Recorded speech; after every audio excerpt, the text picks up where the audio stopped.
Ladies and gentlemen, welcome, good afternoon. My name is Nathan Jaffay, I'm Israel writer for the Forward newspaper, and it gives me great pleasure this afternoon. Before we start, I've been asked to request everyone to turn onto silent mode their mobile phones, their cell phones. It gives me great pleasure this afternoon to introduce a stupid, naive American. Those aren't my words. I wouldn't be so brazen as to insult the person sitting next to me and the person who invited me here, but that's how, in Gershon's own words, he was characterized when he made aaliyah, came to Israel in 1978. That was the reception which he got when he spoke about his ideals, spoke about his ideas for the region, a stupid, naive American. Well, I think we can say now, after the last few years, when he's been engaged in serious discussions with one of the most impenetrable organizations in the region, on one of the most impenetrable subjects, and that Gilad Shalit, in large part thanks to Gershon's help, is now at home, I think we can say that that stupidity and that naivety is not there, and we can actually take Gershon seriously and maybe have a chat with him this afternoon. So, we're going to get into this subject with Gershon, and I'm going to be asking him some questions. And for me, I have the luxury this afternoon that usually, if I don't get into the topic straight away, people can just turn over the page and move on from me. But today, you're here. You're obviously interested enough in Gershon's story to be here and hear it. So I want to rewind a little and ask Gershon a few questions about himself as we get started. So Gershon, can you start by telling us, back in 1978, what was the background to your coming to Israel, and what were these ideals that you came with that made people say stupid and naive? Well, I suppose the story starts some years before that. As a child growing up in northeast of the United States, in New York, growing up in a very Jewish neighborhood in Long Island, at a young age, I think my first encounter with something that shook my world was on a trip that my family made to the south of the United States. We were in Virginia, and I encountered a restaurant that said whites only on it. I was a 9-year-old kid there. It was a few months before the US Congress passed the Civil Rights Act. And that was the first encounter I had as a child with something that was outside of my frame of reference. It was completely shocking. We're in the mid-60s at this time. War in Vietnam is going on, and I became a political activist at the age of 9, 10 years old, 11, 12. When I was 12 years old, the 1968 presidential elections that were very important in the United States, and I joined the campaign of Eugene McCarthy, who was a liberal Democratic senator running for president on a ticket against the war in Vietnam and for civil rights in the United States. This was my world growing up at that point. As a Jew in America, living in a very Jewish neighborhood, I had never encountered anti-Semitism. My worldview was not shaped from anyone being against me. In fact, I grew up with a very positive Jewish identity and self as a Jew in America. When I was 14 years old, we moved to a different community, which was very not Jewish. And my first week in my new school, I was approached by someone who had spent a summer in Israel and said, we're forming a chapter of Young Judea, a Zionist youth movement, and invited me to come. And I went. It was interesting. It's a good place to meet Jewish girls. And I joined and got very active. By the time I was a senior in high school, my last year in high school, I was president of the Long Island region of Young Judea. Spent a year in Israel after high school, decided that Israel was my home. It's where I felt that I belonged in the world. Came back to America after the year and realized that in this year of intensive study that I'd spent in America, I never spoke to a Palestinian the whole year I was in Israel. There was this big gap in my understanding. Make a long story short, started reading everything I could find, and there was a meshing of my liberal values with regard to civil rights and anti-war, and my Jewish Zionist identity that in 1976 I wrote my first article in a newspaper in which I called for the two-state solution. Well, this was the background that brought me here in 1978. I moved here my first 2 years living in Israel. I did community service in a Palestinian Arab village in Israel, where I worked in a program called Interns for Peace, trying to develop programs of interaction between Jewish and Arab communities inside of Israel. I think you told me that you said that you made Aliyah to an Arab village. I made the only person in Israel who's ever made Aliyah to an Arab village. Yeah. So after that, I sold myself to the Israeli government. I became the first civil servant in Israel responsible for Jewish-Arab relations in Israel, worked in the Ministry of Education. Through that, I helped to create a department in the Ministry of Education for Democracy and Coexistence, established the Institute for Education for Jewish-Arab Coexistence, which was in partnership with the Prime Minister's Office. Menachem Begin was Prime Minister at the time, and the Ministry of Education. And I did that until the first Intifada broke out. And in terms of the first Intifada, because I wanted to ask you about this, perhaps in parallel to the day that Gilad Shalit was captured, because it seems that there have been two very important moments in your career and in what you've been doing here. One of them was clearly the day the Intifada broke out, because you're going to tell us what you did, what happened that day. And then I want to ask you after that, kind of, if there's a parallel, kind of the strong feelings on that day and what you felt when you heard that Gilad Shalit had been captured. Well, as you said, for both of these days, these were historic moments in our history. My taking action at the first Intifada wasn't on the day that it broke out, but several days into the first Intifada, I began to read the political leaflets. Those of you who are around, those of you who remember, those of you who study history, might recall that in the first days of the first Intifada and throughout the first year of the first Intifada, they were putting out leaflets from something called the United Command of the Intifada, which was a body made up of the four main political parties that made up the PLO. And the linguistics, the arguments, the claims that the Palestinians were making in the first Intifada from the very beginning were no longer what appeared in the PLO charter about Israel not having a right to exist and throw the Jews into the sea or removing Israel. What they talked about was ending the occupation and establishing a state next to Israel.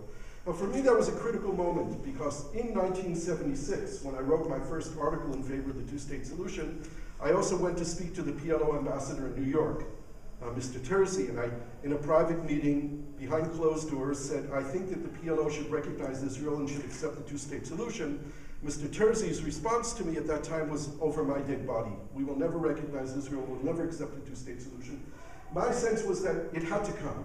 And the beginning of the first Intifada, it came. That moment of entry for dialogue with the Palestinians that I was waiting for had arrived. And what I did was I quit my job as the director of the Institute for Jewish-Arab Coexistence and began to create IPCRI. The idea of creating a joint Israeli-Palestinian think tank that would work on resolving the Israeli-Palestinian conflict in partnership as a joint Israeli-Palestinian body, sharing the idea that this conflict had to be resolved on the basis of the two-state solution. On the day that Gilad Shalit was kidnapped, I was actually in Jordan. We were just finishing a conference of the Israeli-Palestinian Peace NGO Forum. We were sitting on our bags, literally waiting to go home, and we heard that there was an attack at Keren Shalom and Gilad Shalit was kidnapped. I didn't know at that moment how involved I was going to get in that story, but what preempted it, actually, for my involvement was that a year before, a close relative of my wife was kidnapped by Hamas. He disappeared, and he was missing, and someone from the family called me and said, he's missing, can you help us maybe use your contacts in Palestine to see if they could hear if anything happened to him? I was actually in Switzerland at the time at a conference, and I called up my partner Hannah Senora and asked Hannah. Hannah went to Ramallah and started asking around for my wife's cousin if anyone had heard anything. No one had heard anything. A few days later, Hamas issued a videotape with this man who was blindfolded and his hands were tied and he was bleeding. He had obviously been tortured. And a few days later, they found his body. He was brutally murdered. I couldn't help him, and I'd sworn to myself then that if ever again something happened that I could help in protecting a human life, that I would do everything possible. 6 months before Shalit was kidnapped, I was at a conference in Cairo, and I was introduced by a friend from Hamas, a friend from Gaza, to a professor of economics from the Islamic University in Gaza, who came to this conference in Cairo to meet an Israeli. I was the first Israeli he ever met. he was the first Hamas person I ever met. We struck up a conversation, dialogue for about 6 hours, and continued our talk for months later, trying to see if we could establish a dialogue. I'm not giving his name because several years later, he did come to a meeting that we arranged in Ankara with Israelis without permission from Hamas or the university. And when he came back to Gaza from that meeting, he found out that he lost his job. So in order not to cause him any more problem, I haven't mentioned his name anywhere. But that's how it all began. On the day, 3 days after Shalit was kidnapped, the professor called me and said, Gershon, our situation is really bad, we're being bombed, we have no electricity, the kids are screaming, everyone's afraid, do something. And I didn't know what to do. He said, let's try and open up a line of communication between the soldier's father, Nathan Jaffay, and Hamas, and that's what we did on that day. And kind of the feeling of not being empowered with relation to your wife's cousin. I mean, some suggest that this whole area is the bottom line. This is the real test for the Israeli left. The Israeli left faces criticism all the time that it's not actually promoting the security of the state. It's not actually saving lives, and that the right-wing critics would say its plans actually put the nation at risk. Is this kind of work, this kind of aim of actually helping to problem solve when people's lives are at risk, is that kind of a big test for the Israeli left? I'm not sure. I think that most of the people that I know in the Israeli left care a great deal about Israel and about Israel's welfare, and the accusations made by the Israeli right against the Israeli left that we care more about the Arabs than we do about ourselves and our own state, I think is false. And I think it's part of the right-wing propaganda about what the left stands for and what the left is trying to do. I know I can speak for myself. Everything I have ever done in my life to advance peace and coexistence has been because I consider myself a loyal citizen of the state of Israel that I care about. And I do what I do as a Zionist. I have my own definition of what that means, but as a Jew and a loyal Israeli. One of the amazing things about this whole Shalit involvement of mine and the positive results at the end is that I've been embraced by everyone, right to left. This is an issue that cut across Israel.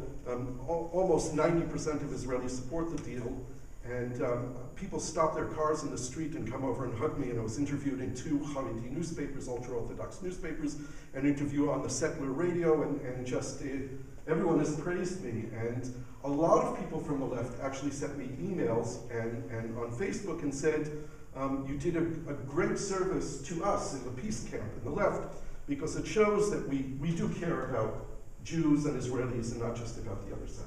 Mm-hmm. I would hope to return later to the question which this subject raises, which is the very obvious question of the Israeli public across the political spectrum embracing what you did on this kind of area, but seeing it very differently for the macro largesse of the peace process. But for now, I wanted to continue with the story of how things progressed from your meeting with this professor, and how kind of the massive jump was made from this meeting to a point where you were actually helping with these negotiations. So tell us about the kind of first contact with Hamas. That day that the professor called me, he drove to Prime Minister Ismail Haniyeh's office in Gaza, and half an hour later, I was amazed by how fast it was. I received a phone call from the Director General of the Hamas Prime Minister's office, Dr. Mohammed Madhoun, who introduced himself and told me that later in the morning, someone else would be calling me and he would be my liaison to the Prime Minister's office. And about an hour later, Dr. Razi Hamad called me. Dr. Razi Hamad was at the time the spokesperson of the government. Razi and I began a conversation. The immediate interesting thing about the conversation was that Razi spoke to me in Hebrew, which was very unusual for me. Most Palestinians I either speak in my bad Arabic or we speak in English.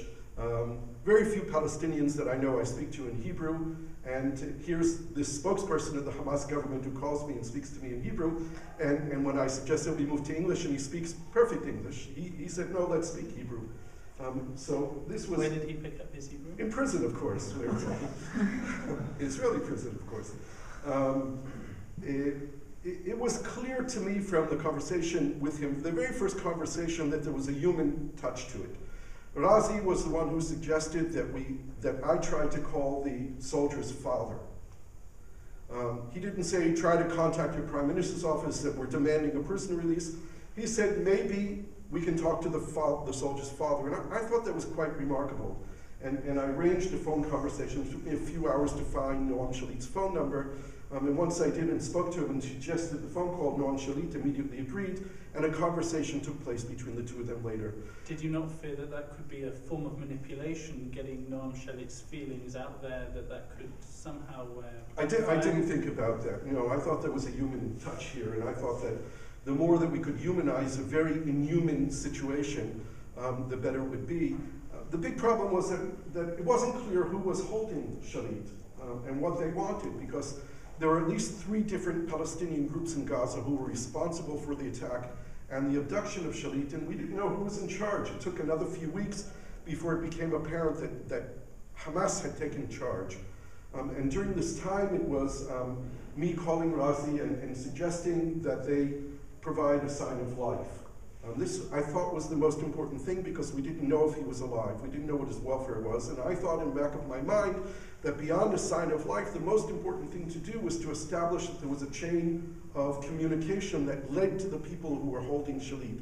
That was the most important thing, that the people we were talking to... And of course we must remember that was a different reality in the Gaza Strip then to what we have now. It's certainly a different reality, and also we have to remember that 3 weeks after the abduction of Shalit, we had an attack on the northern border with 2 Israeli soldiers abducted there, and a war going on in Lebanon.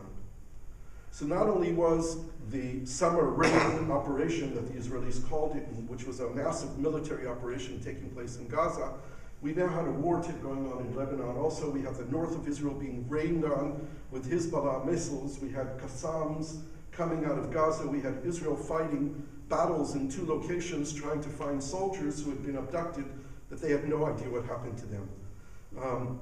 I knew that at that point that I had opened up a line of communication that I had to contact the Prime Minister. But I knew from my experiences in the past in talking to the Prime Minister's office, and Olmert in particular, who I knew personally, he knew me, and we had some relationship from the past, mostly negative from the time when he was mayor of Jerusalem. I knew that I had to find some way to get directly to him that avoided going through his office. And I thought of his daughter. Olmert's daughter is a well-known political activist. She had participated in a demonstration a while before against who was then the commander of the Israeli Air Force, who later then became the chief of staff. And I approached Dana Olmert, and I asked her if she would be willing to transmit messages from Hamas to her father and from her father back to Hamas, and she immediately agreed. She warned me, though, that she knew her father's opinions and didn't think it would help. Tell us about the dynamic between Dana Olmert and her father. Tell us about the... Well, I don't really know what happened there. I know that I was both talking to Dana by telephone, by SMS, and by emails. I have a whole email conversation with her, and she always expressed her desire to help. She always cautioned me that her father would not be receptive. And the messages that she transmitted back from Ehud Olmert, from the Prime Minister, were, we don't negotiate with terrorists, we don't negotiate prisoner exchanges, and we know the soldier is alive, we hold Hamas responsible. That was almost always the content of the conversations. And the first messages that were coming from Hamas about making a deal included talking about a ceasefire, talking about ending the siege of Gaza, and a prisoner exchange, and Olmert kept repeating as a mantra, we don't negotiate with terrorists, we don't release terrorists from prison, we don't trust them on a ceasefire, and we know the soldier is alive and we hold him responsible. So this was extremely frustrating. I had this communication with him, but it wasn't moving anywhere.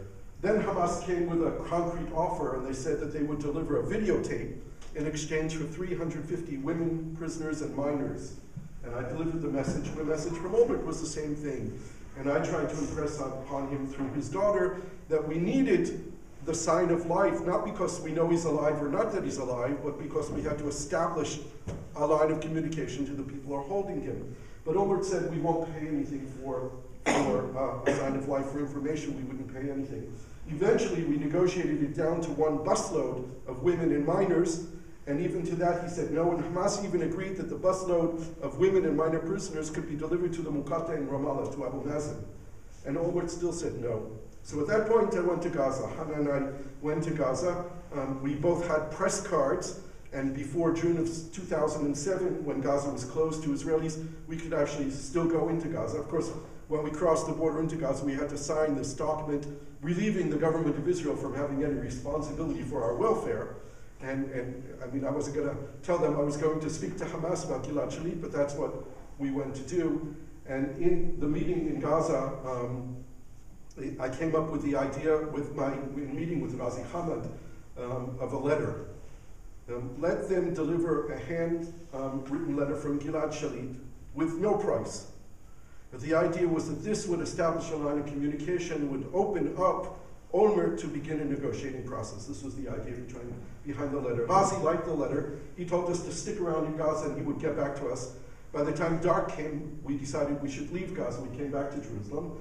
2 days later, Razi Hamad called me and told me there's a letter on its way, and it will be delivered to the Egyptian representative office in Gaza, but the letter never arrived. Days went by, I'm calling Razi Hamad 10 times a day. Where's the letter? Where's the letter? My wife is telling me, he's lying to you, how can you trust him? And I said, no, he's not. I believe there's a letter, it's stuck somewhere. And it took a couple of weeks before we figured out that the political echelon of Hamas, the political leadership in Gaza, blocked the letter. They stopped it on the way, it wasn't delivered. So what do? We're now a week before Ramadan or something like that, a few days before Rosh Hashanah, the Jewish New Year. I went and I met with Noam and Aviva Shalit, and I suggested to Noam to write a letter father to Khalid Mashal. Did this idea seem crazy to him? You know, you're asking the father to write a letter. Presumably you're asking him to not write such an angry letter to the people who are holding his son and, torturing in a sense the family and the nation. There was no, there wasn't even a second when he didn't consider the possibility of not writing a letter. From his point of view, and I would have done the same as a father, I think that every other person in this room would have done the same, to write to anyone, to approach anyone, to talk to anyone who's going to, first of all, let me know that my son is alive and let me know how I can get him back. So Noam Shalit actually sat and met with a friend of his from Nazareth, an Arab lawyer, who helped him write the letter, and they took quotes from the Quran. It was a very, very good letter. We translated the letter to Arabic and sent it to Khalid Mashal in Damascus by fax and by email. One of the people in my office called the Hamas office in Syria to verify that in fact he did get the letter. And 2 days later, on September 9th, a Saturday morning in 2006, about 3 months after the abduction of Shalit, Razi Hamad called me at 11 o'clock in the morning and said the letter was just delivered to the Egyptian representative office in Gaza.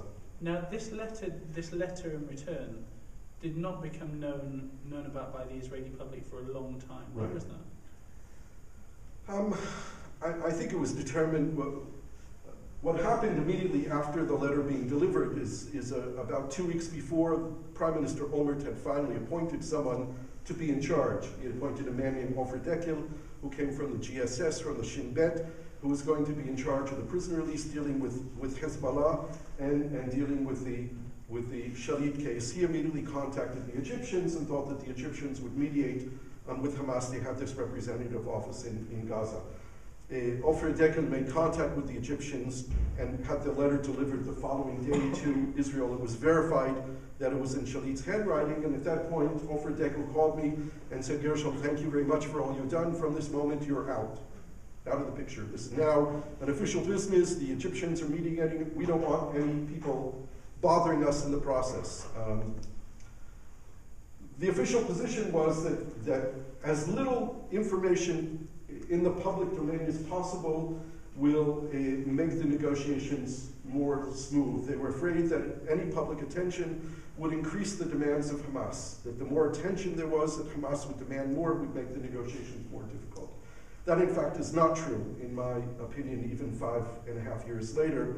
But that was the general thinking in Israel. The following day, I called up the Egyptian intelligence officer from the Egyptian embassy in Tel Aviv, someone who I'd known for a long time, Nader al-Asser, and met with him in this hotel, and told him what happened with Ofer Dekel. And Nader wasn't part of the negotiations because it was being run by the guys in Gaza, and he was in the Egyptian embassy in Tel Aviv.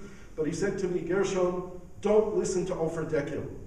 We need a free agent. We need someone who can move, who can pass messages, who can present ideas, someone who's not connected to the intelligence establishment, someone who can be like yourself. So continue doing it. He encouraged me to continue to play a role, and I did. Tell us a little bit about how we say Backchannel, how private your role was. Who was listening on your phone line? At that point, I don't know. I don't know if anyone was listening because I don't think they took me very seriously. But there were 2 times during the period of Ofer Dekel when I was approached once by the Hamas side, who suggested that we try to open up a direct secret back channel. It wasn't going well with the Egyptians, and the Israelis had asked me to check with Hamas if they were interested. At that point, Hamas was not interested. Later, Hamas had asked me if the Israelis might be interested in opening up a secret direct back channel. And at that point, the other side wasn't interested. The timing was never right. I don't know if anyone was listening. As I said, I kept trying to send ideas. I kept trying to tell people that I have this connection that I thought could be fruitful. I was in contact with the Egyptians. Toward the end of the Egyptian era in the negotiations, a German mediator was brought in who successfully negotiated the deal with Hezbollah to bring back the 2 dead Israeli soldiers and a prisoner release.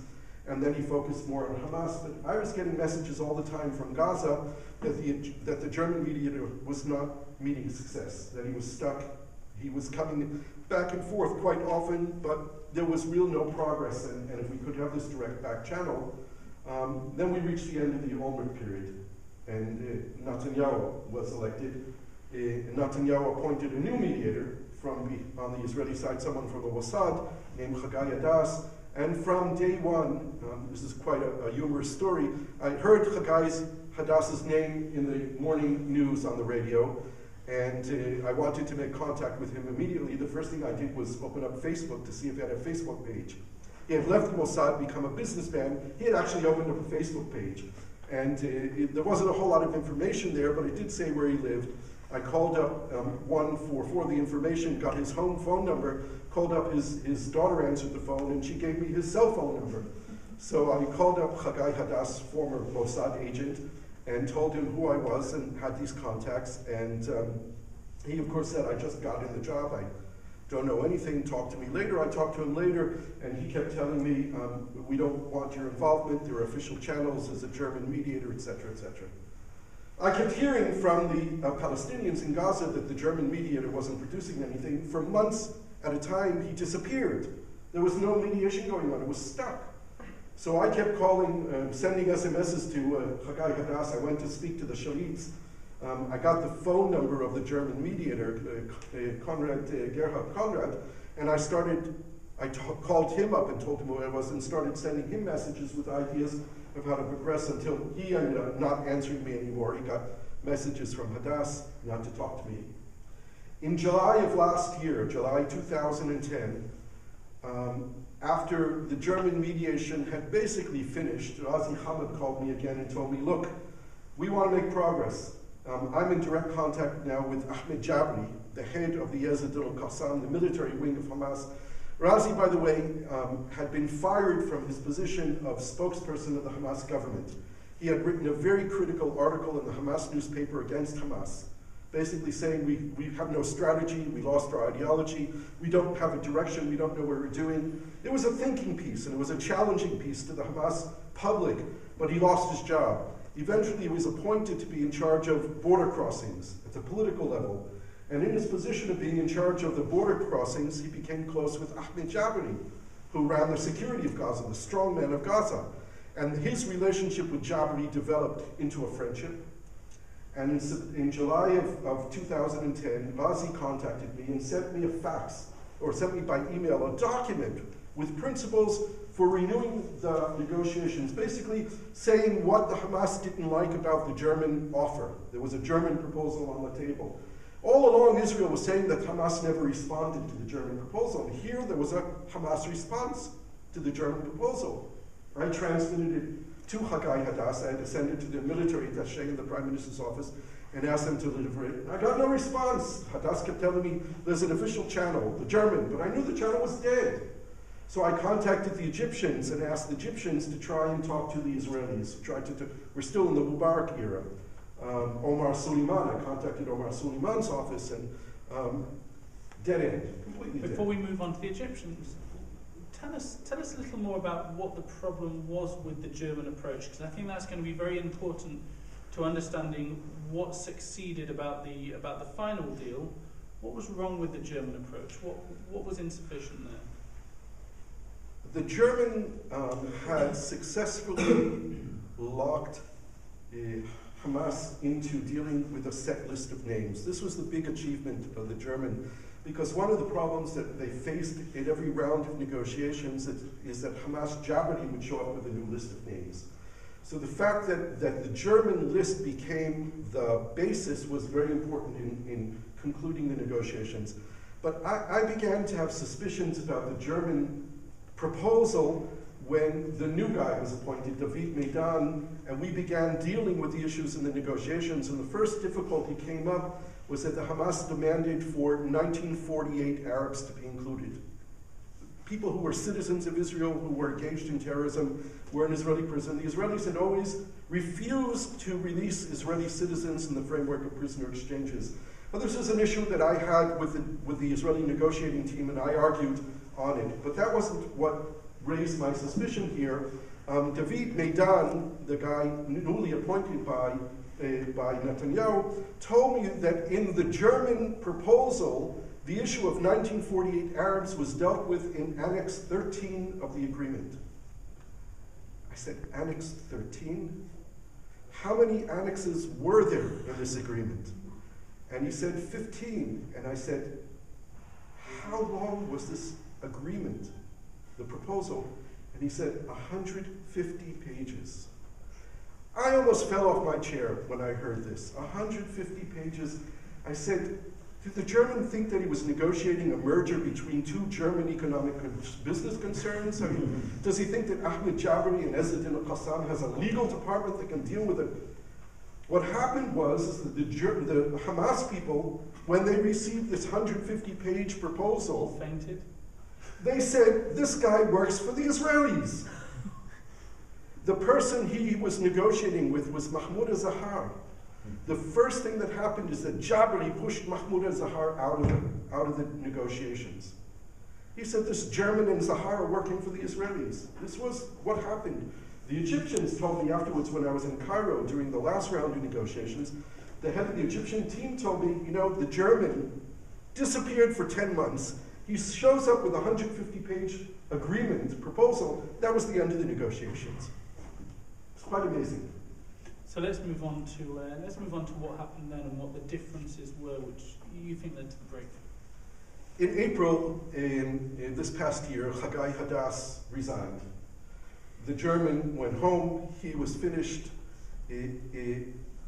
Netanyahu appointed David Maidan. I had never heard of him before. He was the head of Tevel in the Mossad, which is the department of the Mossad responsible for the relations between the Mossad and other intelligence services around the world. Head of a department in the Mossad is the rank of general. It's a parallel to a rank of general in the military. I didn't know David Maidan, but I knew someone else who used to be in the Mossad who worked for Ehud Barak when he was prime minister. Pini Maidan was a foreign policy advisor, and later Pini Maidan did a lot of work with a lot of us in the peace field in Track 2 activities. I called up Pini and said, is David Maidan a relative of yours? He said, no. Why are you asking? I said, it has to do with Gilad Shalit. He said, okay, what do you want? I said, I want to talk to him. He said, okay. He called up David Maidan, and then Pini sent me his phone number and said, he's waiting for your phone call. So I called up David Maidan, and I told him who I was, and David said, give me 3 weeks to get organized. I don't have a desk or anything. During that 3-week period, I called up Razi Hamad and said, Razi, there's a new man in town. Let's try again. Let's see what we can get started. Razi immediately sent me a proposal, a revised proposal from the one that he'd sent me in the summer, and I started forwarding this information to Maidan. Maidan said later in press briefings and in conversations that when he came into the job, he immediately found on his desk requests from tens of governments, individuals, Israelis, people from all over the world who said they had connections and wanted to help. And as an experienced intelligence officer, he said the first thing that you do is clear the noise. This is all noise that takes away resources and makes it difficult for you to concentrate on the real issues. The problem that Maidan had was that everything was a dead end. There were no mediators. There were no Egyptians, there were no Norwegians, there were no Turks. No one was involved doing anything. The negotiations, the contacts with Hamas were dead, nothing. And then all of a sudden I appeared and started delivering messages. Well, Maidan thought, his intuition told him that something was different here. The quality of the messages, the nature of the messages that I was sending him, mostly by SMS, were different and they should be looked into. So the intelligence services in Israel began to, at that point, I guess, listen to me, and discovered that my messages were going to Ghazi Hamad, were going to Ahmed Jabri, back to Ghazi Hamad, to me and to Maidan. There was a direct line of communication to the person holding Gilad Shalit. This was very new because for 5 years in trying to communicate to Ahmed Jabri, it would take weeks and sometimes months before there were responses to any messages. And now all of a sudden, within an hour, several times a day, there were messages going back and forth. And they began testing, telling me what I should ask and what I should say. They were essentially testing whether or not I was delivering the messages as they were saying it and whether or not I was reporting back and forth. Just tell us what month we're in now. We're in May of this year. I then called Nader al-Asser, the guy who had been the Egyptian intelligence officer in Tel Aviv, and informed him that this back channel was running. And I told Nader that I was speaking to Ghazi every day, and he laughed at me on the phone. He said, Gershon, you're not talking to Ghazi once a day, you're talking to Ghazi about 5 times a day. He said, everyone's listening. This is an open channel. And my communication was being listened to by the Egyptian intelligence, by the Hamas intelligence, by the Israeli intelligence. Everyone was looking at this and discovered that this was what they call a hot wire. This was real. And I was asked then to communicate messages directly. An official channel of communication opened up. The negotiations began. And what we wanted to eventually receive from the Hamas was a kind of set of principles that would be the basis for closing the deal. David Maidan kept saying to me, ask them what, from their point of view, closes the deal.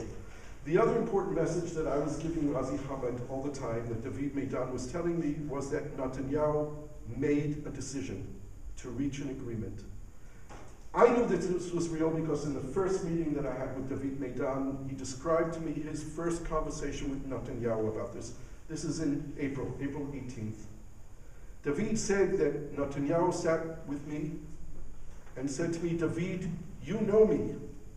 I am against this deal. It goes against everything I believe in. I'm against negotiating with terrorists. I'm against releasing terrorists from prison. I think this is bad for Israel.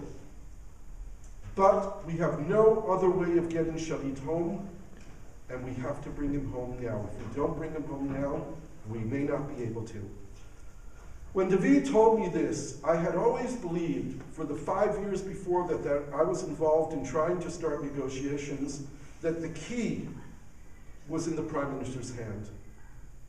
Now, I want to preface this by saying the bad guys in this picture, from my point of view, are Hamas. Hamas violated international law. They didn't observe international law in the way that they held an abducted soldier. They always told me that Gilad Shalit was being kept well and was being kept according to Islamic law, according to Sharia. They told me to check it. I looked and saw what Sharia said about keeping a prisoner, and it said they had to give him medical treatment, they had to give him nourishment, they had to give him a roof over his head. They gave all 3 of those things. With all due respect to Sharia, international law demands more. And they were in violation of international law throughout the time of this abduction.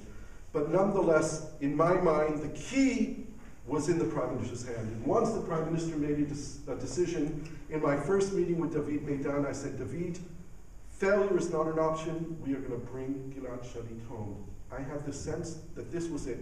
Netanyahu made the decision we were going to do it. So the message I was delivering to Ghazi Hamad From David Meidan, who said, once we agree on principles, 3 intensive days of negotiations, we close the deal.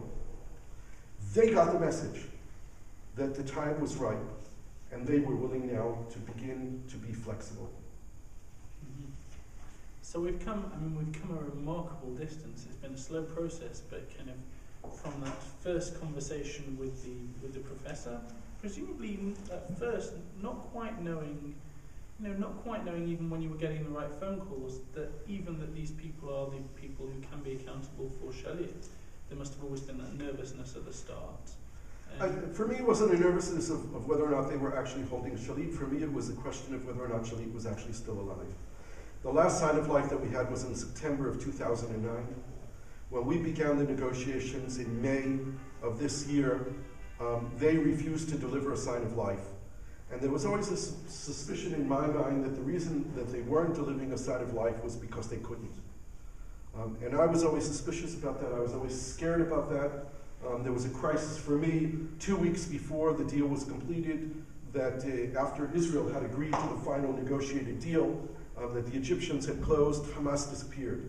I couldn't reach Nazi Haman on the phone. I couldn't reach anyone that I was in contact with in the Hamas, and I thought, this is it. They're not signing because they can't. They can't deliver. There was always a suspicion in Israel that Jabari didn't want a deal. They spent 2 years trying to understand who this guy is and doing psychological profiles of him and pulling out files and trying to figure it out. And the Israeli analysis was that Jabari doesn't want a deal. That one of the sources of his power was the fact that he was holding Shalit. And giving up Shalit was too big a card for him. Even the prisoner release would in the end of the day, weaken his powers. The Israelis understood it. One of the things that they had as verification for that was that Jabari kept changing the list of names. Even the second round of official negotiations that began in Cairo in August, late August, September, I think it was, the second round of negotiations in September, where it was agreed that the list, what the German negotiator called the VIPs, these are the worst, the arch terrorists, the worst ones that were on the list to be released. Jabari shows up with a list of 153 names. And the Israelis went home and told the Egyptians, we're not going to do this. If we doesn't stick to what we agreed, basing it on the German list of names, we have no negotiation, let alone not an agreement. I went to Egypt actually the next week and met with the Egyptian negotiators, and the main thing that they wanted to know from me was how strong Israel was about sticking to this list. Would Israel open up the pool of names, as they called it? And my message to the Egyptians was absolutely not. This was a game breaker from the Israeli point of view. Because the Israeli security services had spent months going through the list of names and making a profile for each person and determining what level of danger they presented to the Israeli public and how they had to be dealt with. If they could be released to the West Bank, if they could be sent to Gaza, if Israel was going to be demanded that they be deported abroad. Every one of these people had a profile in the negotiation that they spent months working, and to open up the pool sets us back for months again. So this was a dead end. And the other thing at that point, and this was very important that I told the Egyptians, was the Egyptians needed now to put an Egyptian program on the table.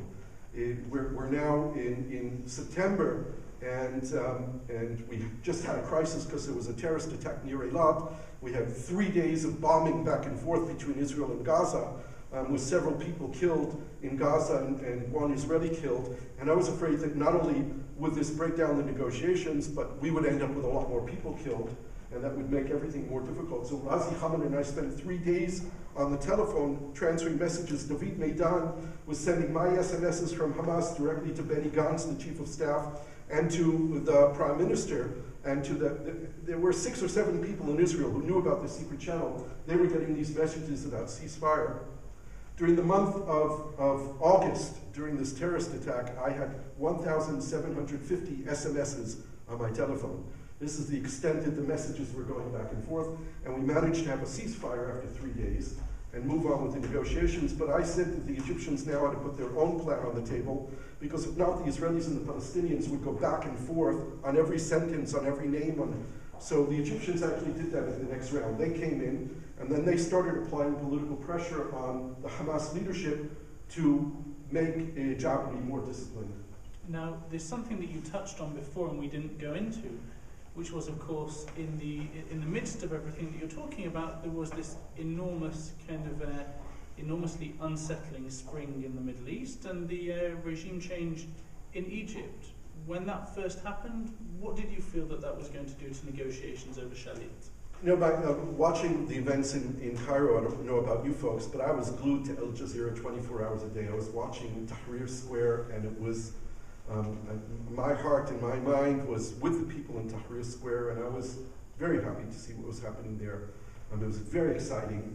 And beyond all of what was happening, what we were watching was happening, in the back of my mind, I said that the end of the Mubarak regime would be good for the Shalit negotiations. Mubarak was not interested in this prison deal, the prisoner exchange deal, and he did not give the Egyptian intelligence the green light to make this deal happen. I thought the Egyptians was dragging their feet. It had a lot to do with the very complex set of interests that exist between Egypt and Gaza, Egypt and Hamas, including the whole issue of the Muslim Brotherhood in Egypt. Getting rid of the Mubarak regime and legalizing the Muslim Brotherhood gave the Egyptians a new tool in their relationship with Hamas. And I thought this was a tool of leverage that Egypt would now have over Hamas, which was critical when the final crunch came in the negotiations, because the Egyptians had to apply pressure, and they had pressure to apply on Hamas because of Hamas's desire to normalize its relations with Egypt. In addition, now we have what's happening in Syria. Hamas are Sunni Muslims, Palestinians. The Assad regime had attacked refugee camps in Syria. Hamas is associated with the Muslim Brotherhood, which is part of the opposition in Syria. For at least the last month and a half, Hamas has been implementing an operation that they call slow exit. They have been withdrawing from Syria and moving out of Syria to other places. The main place that they're moving to is Cairo. This is very important because, again, it gave power to the Egyptians, if they were willing to use it, to push Hamas into an agreement. And this is what happened. And this is what, as I was watching Tahrir, this is what I was thinking about, how this is going to be beneficial for the Shalit negotiations. So we're at September. The Jewish holidays are coming up, which kind of slows everything down in Israel. I actually remember meeting with you, I think it was late August actually, and we were talking, and you said, you know, I've got a really good story for you if you can just wait a few days. And it was obviously more than a few days before this came through. Things, as you said, there were various delays. But when you were getting to the middle of September, did you think this was going to happen, in the Jewish holiday season, or did you think that it was going to be put back and then it would have been, perhaps not till early November? Well, by the Jewish holidays, the Egyptians have now, after my visit to Cairo, the Egyptians had put down their own proposal on the table. Once they put down their own proposal on the table, it became time for the intensive negotiations. And they said that the intensive negotiations would start after the Jewish holidays. And as David Megan had said earlier, 3 days of intensive negotiations, we can work out a deal. It actually went through, not 3 days, it was 48 hours of direct negotiations, round the clock. They sat with a list. The head of the Israeli Shin Bet went to Cairo as well, and they were sitting, going over every single name and making its determination. This was all based on something that we forgot to mention, that on July 14th, I received an email document from Razi that came from Jabari, which was the breakthrough document. This was the document in which the Hamas had written for the first time the conditions for closing the deal. It was the first time in 5 years that Hamas talked about finality, ending the negotiations. And in every single category that had to be negotiated, the VIPs, the so-called VIPs, the Israeli Arabs, the East Jerusalem and Palestinians, the number of deportees from West Bank to Gaza, the willingness of having people from the VIP list being deported abroad forever, all these issues, Hamas not only demonstrated flexibility, from the July 14th document, we knew what the maximum deal would look like. The assumption was, if this piece of paper indicates the maximum that they're demanding, this is a whole new negotiation, and on the basis of that document, Meidan went to Netanyahu and said, this is what we've been waiting for. Meidan got a green light from Netanyahu to open up those negotiations, and then he went to Cairo. What's important to know about David Meidan's name, Meidan, is a Hebraicized name. The name that he grew up with was Moseri. What's Moseri? It's the Hebrew version of Masri. Like the Masri family, David Meidan's family comes from Egypt. He's of Egyptian descent. He speaks Arabic with an Egyptian accent, and the minute that he flew to Cairo and met Nader al-Assad, General Nader al-Assad from the Egyptian intelligence service, who had lived for 6 years in Tel Aviv, they had an instant chemistry between them, and it was decided that we would move the final round of negotiations to Cairo, because the thought was that we were going to conduct these negotiations by Skype, because we couldn't agree on a third party that we were going to, but then it was decided Egypt. So the negotiations went into the intensive mode, and the Jewish holidays, everything slowed down, but after them they continued. Then David came back from Cairo, and I knew there was an agreement, and we were waiting for the Hamas to respond. And all the communications I had from David Meidan at that point were, Gershon, sit down, be quiet. No initiatives, no phone calls, wait. We're waiting now, we're waiting now, we're waiting now, we're waiting now. On Monday night, before the agreement was announced, I received an SMS from David saying, let's meet tomorrow in Tel Aviv, Tuesday afternoon in Tel Aviv. I'll give you a call in the morning and I'll tell you what time and what place. I went to Tel Aviv, I made some meetings in Tel Aviv, I saw some people, and I'm waiting for David's phone call and it doesn't come. And I send him SMS, David, I'm in Tel Aviv, where are you? And I get no answer. This is very unusual because now since May, we're in now, what month are we in? We're in October. Every time I had SMS David or called him, I immediately got a response.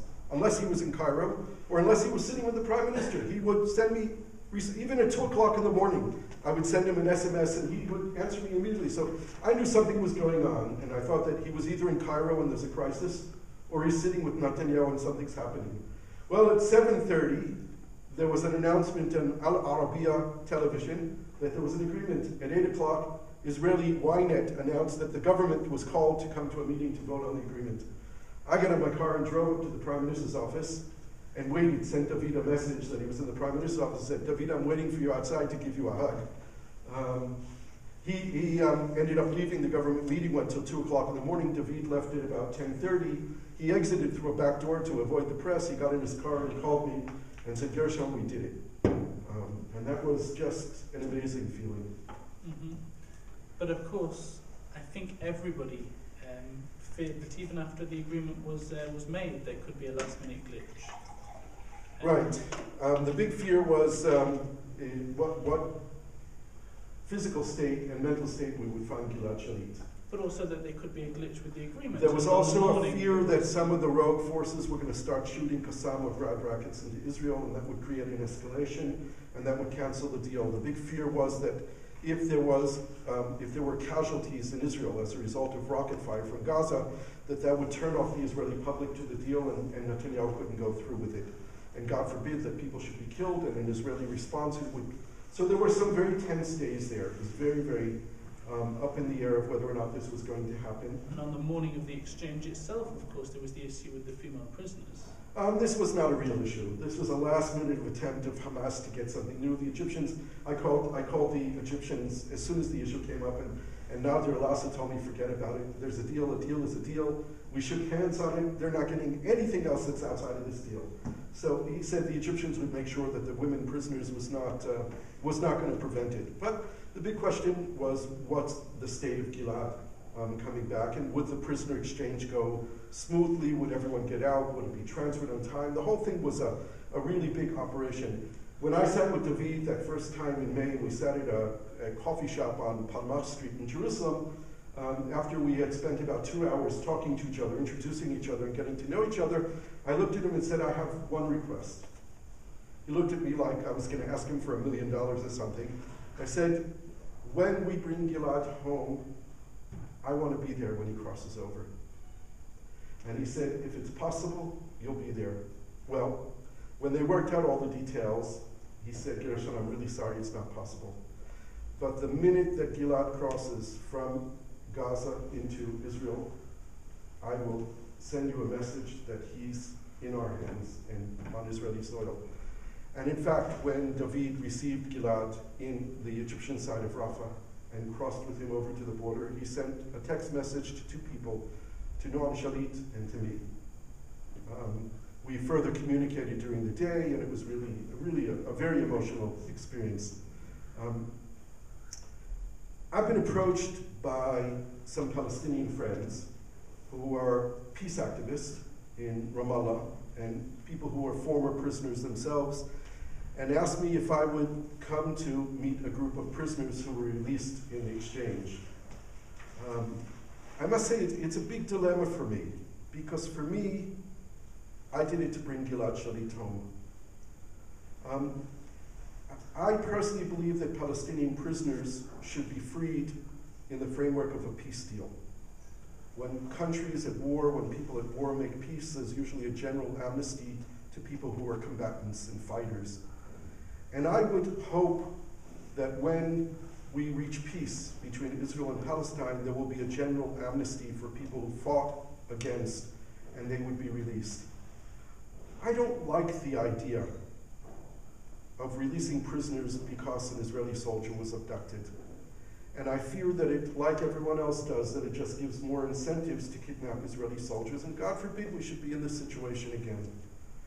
So I have a dilemma. Also, 94% of the Palestinian prisoners who were released in the 477 who were released, 94% of them killed Israelis. This is not a simple deal. People can say, Palestinians say, Gilad Shalit was a soldier and he was fighting against Palestine. I don't think Gilad Shalit personally killed anyone. He was a tankist who was sitting in a tank on the Israeli side of an international border. So this is a real difficult issue. It's a difficult dilemma. I'll go further than that. The person who murdered my wife's cousin was released in the deal. He spent 6 years in prison for murdering my wife's cousin with a butcher's knife. He didn't shoot him. He didn't blow him up with a bomb. He killed him with a knife.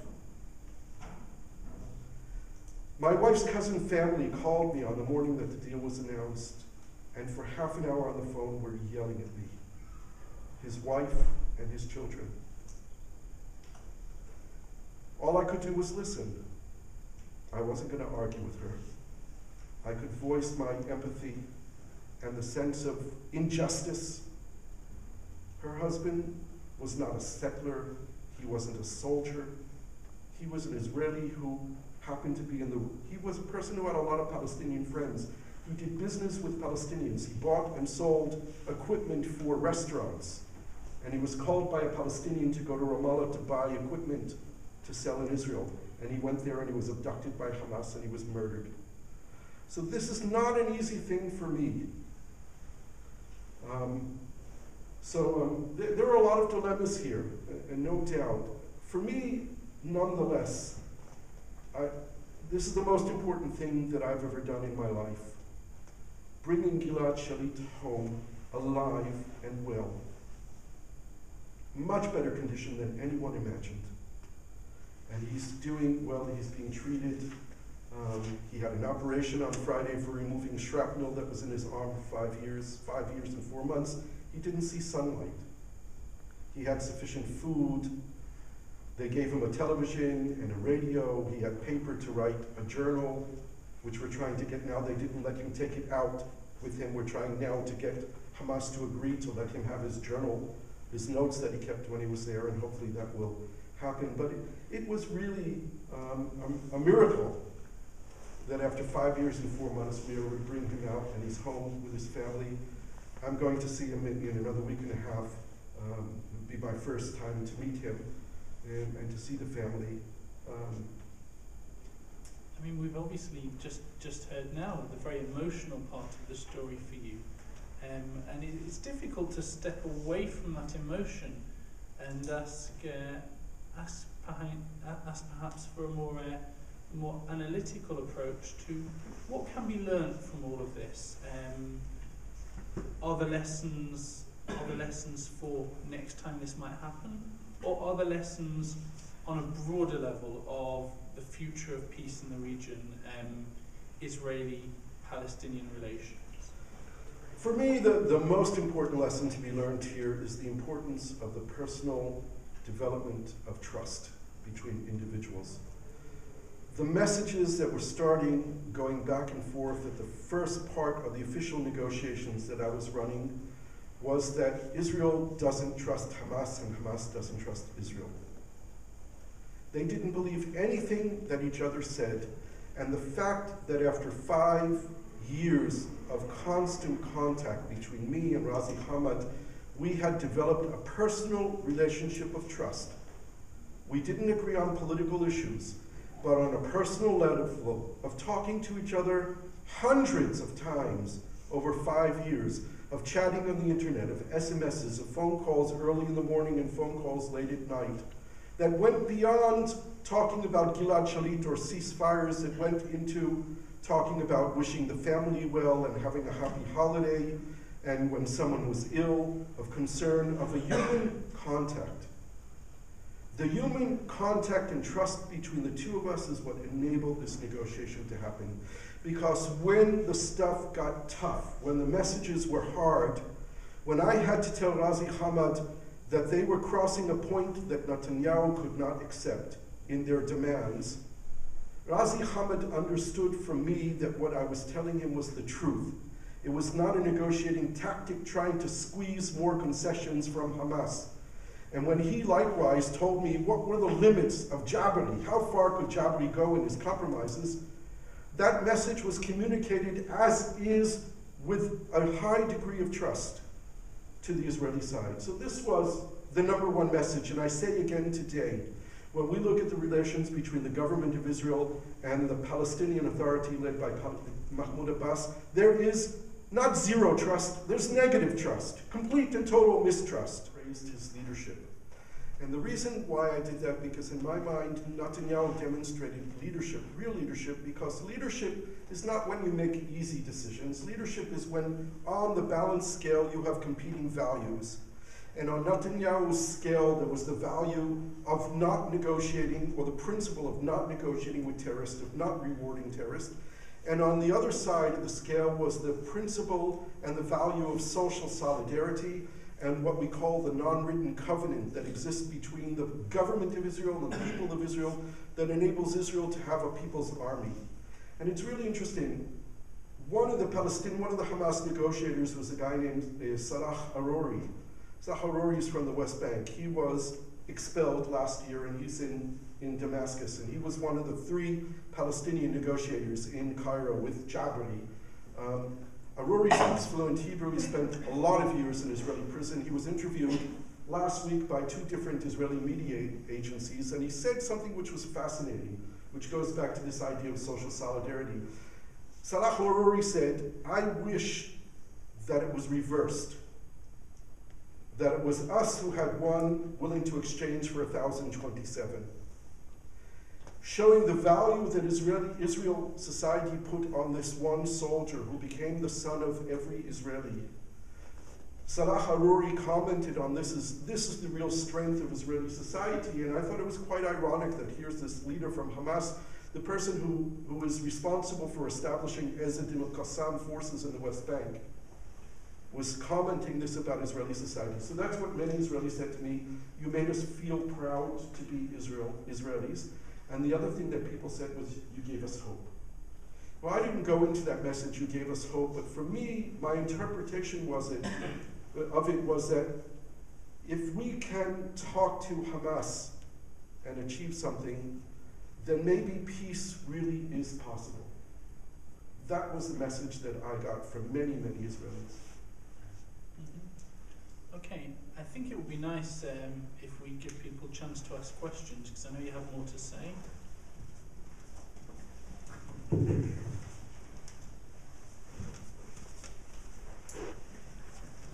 I guess, well, it's good to hear from you the other side. There is one name, I'm more concerned. Of course, I'm happy for what happened. I'm happy for the families that they are enjoying their, those who were denied their freedom. There is one thing missing, to my opinion. When Marwan Barouti was dropped from the list. To the best of my knowledge, Marwan Barouti's name was on the list till the very end. The problem is, quite honestly, that the only ones who wanted Marwan Barouti released, who really wanted Marwan to be on the list, were the Egyptians. Hamas was willing to sacrifice Marwan in favor of getting someone else from Hamas. The Israelis had no desire to release Marwan. And there was no pressure coming from Ramallah to include Marwan on the list. So, this is a bargaining game, and you fight for what you want, and there was no one fighting for Marwan Barouti on the list. Believe me, if I had gotten a signal from Ramallah, and there were people who knew that, they didn't know I was running a secret channel, but there were people who knew that I could get messages to the people in negotiations. They had an opportunity to tell me, we really want Marwan. I would have fought for Marwan to be on the list. Marwan's a friend of mine. I spent a lot of time with him.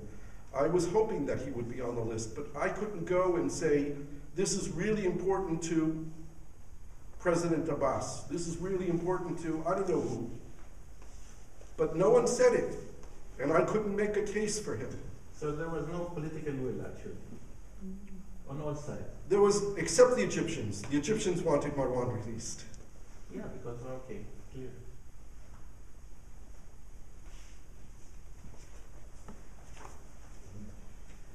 Nathan, you started the discussion by calling Gershon naïve, which he called himself. The most naive thing I saw was when you were on TV, Gershon, I think it was Channel 1 or Channel 2, and the woman said to you, how could you possibly have contact with Hamas? It was so naive of her, and you said, of course you can. There's Facebook, there's SMS, and there's cell phones. I couldn't believe when she said that. I tell a story about a year ago. One of the leaders of Hamas asked me to be his friend on Facebook. Everything's possible today.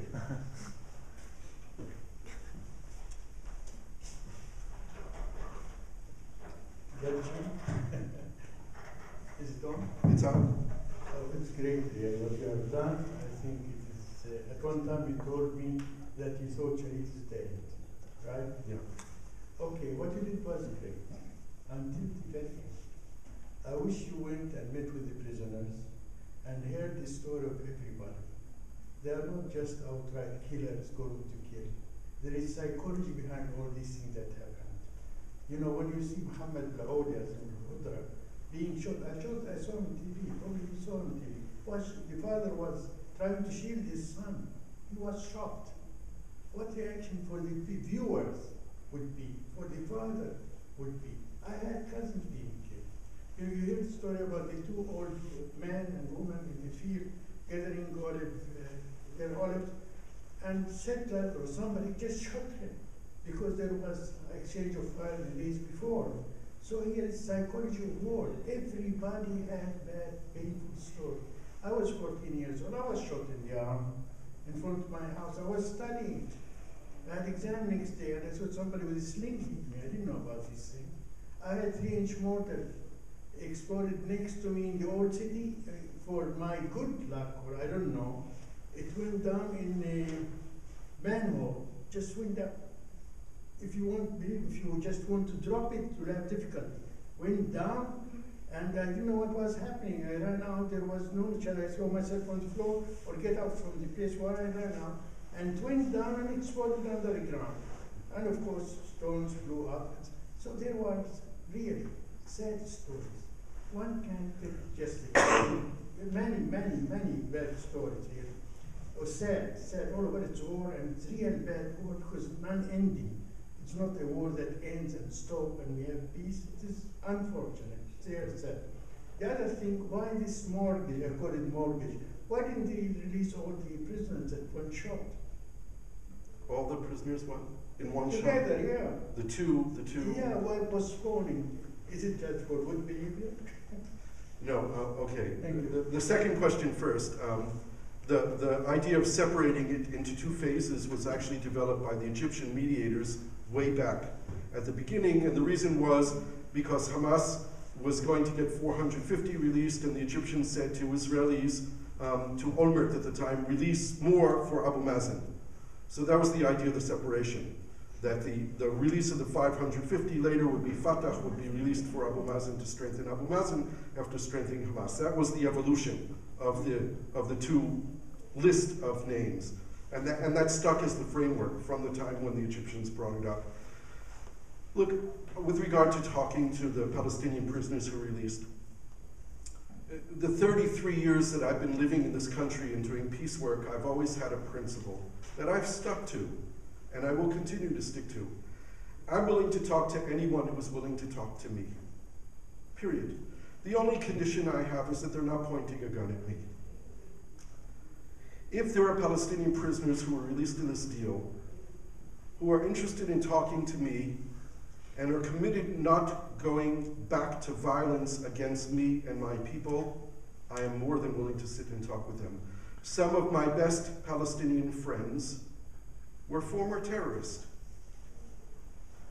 The biggest Palestinian peace advocates I know are people who spent many years in Israeli prisons. My best Palestinian friends. So I'm not opposed to speaking to people who were released in this prisoner deal. I'm not even opposed to talking to people who killed Israelis. My one condition is that they don't have plans to go and kill more Israelis. How would you know? I don't, other than their own word. So if people want to talk to me and they're saying, we want to make peace with Israel, I'm more than willing to go and talk to them. Gershon, when they come out from prison, they have experiences. They must have reflected. Some of them may come and will become more bloodthirsty, and others may be looking for peace. Come on, this has to come an end. No, I believe that the majority of those people who came out of prison now are interested in living a normal life, of building a family, of getting married, of having children, of being with their children and their families, of having a job and not remaining a combatant. Plus the environment in which we're living today is very different than in the past. People don't want to return to another round of violence, both in the West Bank and in Gaza. In Gaza, the Hamas wants to fortify and solidify the ceasefire with Israel. No one wants to go back to violence now. I shouldn't say no one. The majority of Israelis and the majority of Palestinians do not want to return to violence. Gershon, but now, maybe you have to have a different message now. We feel here as Palestinians, we are being suffocated. So this is no violence. This is something that the pressure may explode at one time and can't be contained. You feel it. You see the people around. Well, believe me, the fact that I was made into an official channel has opened up for me doors in Israel that were always closed to me. And if there's one thing that the Israeli establishment has learned about me, is that I don't stop. So, did you want to comment on this discussion here? Yes, because I mean, you know, what Iskander has said is something interesting. You know, I mean, we will face more problems because of the occupations. And I wish that the total, you know, deal was done with Shalit. It's the right time when to include the PLO, Hamas, everyone in this deal for a major settlement. But I think the political will is not there. I think everyone did it for his own reason, but not for the better state of the future two countries. I can only agree that the political will is not there, and I can only hope that it will come soon, just as Netanyahu changed his mind with regard to the prisoner deal for different reasons. I'm hoping that he will also change his mind about the willingness to make peace with the Palestinians. I believe, you know, Sami, my beliefs very well, that I think that Israel has never had a better Palestinian partner than we have now. And I think it would be a tragic mistake if we lose this opportunity to make peace with Mahmoud Abbas and the Palestinian Authority in Ramallah today. And I think that making peace with the West Bank is not making peace with the West Bank, it's making peace with Palestine, because Gaza has to be included. And Gaza will be included when and if there's a regime in Gaza that agrees to the agreement. And that will bring about a speed up in the changes that are already taking place in Hamas. Hamas is going through real changes today, and either those changes will be speeded up or Hamas will be changed by the people in Gaza. But I think this is a real opportunity. And unfortunately, I believe that the lack of political will mainly exists in Israel. I want, as an Israeli, I want Netanyahu to be the one to make peace with the Palestinians, not Yossi Beilin. I want Netanyahu to do it, because if he does it, he brings along 70 to 80% of the Israeli public. If someone from the center or someone from the left in Israel is the prime minister and they make peace with Palestine, we have a divided Israeli society. We'll have a civil war in Israel maybe. So we need Netanyahu to do it. I hope that I, with my current connections, can try to influence Netanyahu to move in that direction. I don't know if I can. I have the ears of people, as I said, that would never listen to me before. I don't know if they'll continue to listen to me and for how long they'll continue to listen to me. But I'm 100% convinced that this is where we have to go. And I agree with you that the prisoner exchange has to be the opening of the progress made between Israel and the Palestinians. It has to be the beginning of the opening of Gaza, of the end of the economic siege on Gaza. By the way, it was reported today that it's beginning to happen.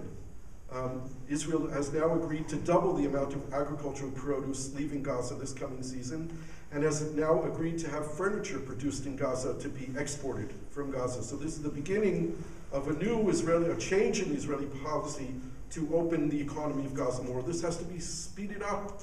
We have to put the people in Gaza back to work. We have to normalize the relations there and reunite the Gaza and the West Bank economy. All these things are essential, I think, to creating an atmosphere for making peace. Are there any other questions relating directly to the Shalit issue?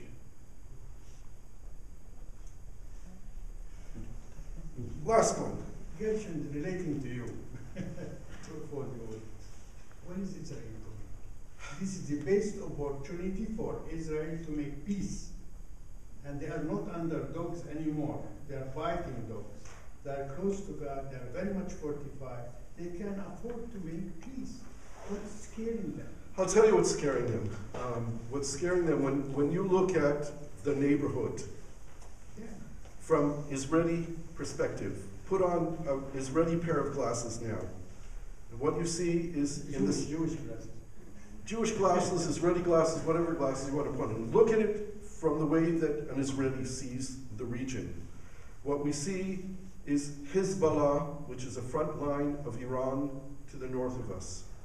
We see Gaza being run by Islamic fundamentalist, Hamas, which is Muslim Brotherhood, and even more extreme than Hamas is the Islamic Jihad, which is a direct threat to Israel because they are agents of Iran. They receive their funding and their weapons from Iran. We have Tunisia, which just held elections, democratic elections, and 40% of the people in Tunisia voted for the Islamic fundamentalist party. We have Egypt next door, who's going to hold elections there, and probably 30 to 40% of the people in Egypt are going to vote for the Muslim Brotherhood. We have Syria, whose regime has kept a quiet border with Israel since 1975, is about to fall, and the people likely to take over in Syria are the Muslim Brotherhood. We have a Jordanian regime, which if the Hashemite kingdom falls, it will be taken over by the Muslim Brotherhood. We have a very precarious neighborhood. We have a report which just came out from the United Nations that says that Iran has a nuclear weapons program. The Israeli perspective is that this is not a time when peace can be made, We have to build our walls taller and stronger. This is how Israel sees the neighborhood. It's a very threatening, scary picture. I have different answers to it than the way the Israeli government sees it. But this is the way that most Israelis see the neighborhood. And it's important to understand that. Gershon, there is another thing. Sorry, that I'm... The Muslim thing is something that is new. I mean, it's a symptom of the problem. Our issue, it has nothing to do with Jewishness or Islam. It has nothing to do. It has to do with the reality of the ground. And this is where we shouldn't really deal with the symptoms. We should deal with the issue. I agree entirely, Samuel. Your argument's not with me, but from the Israeli perspective, they will tell. I would say to the Israelis that an Israeli-Palestinian peace agreement is not going to change developments in Egypt. But it will have an impact on the way that the Arab world views Israel. The peace that Israel has with Egypt, the peace with Israel and Jordan, is a piece of paper. It's a formal agreement. The Arab people of the region hate Israel. And the reason why they hate Israel is because of how they understand Israel treats the Palestinian people. And if we could remove this huge thorn from the flesh that every Arab feels, then the Arab people in the region would perceive Israel differently, I would hope. I'm not naive to think that this is something that happens overnight. But this dimension is essential for Israel to be accepted in the region. Well, I think the region has real problems that it has to deal with.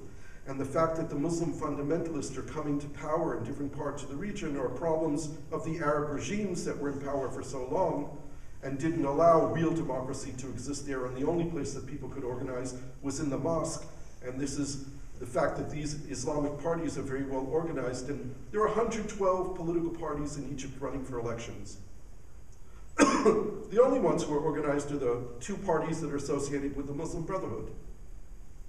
So this is a real dimension. So it's not going to resolve all the problems, but it will make a difference, certainly in the way that we're perceived here. And I think it's essential, not only for the reason of interest, but also because it's the moral thing to do as well. I don't want to occupy other people.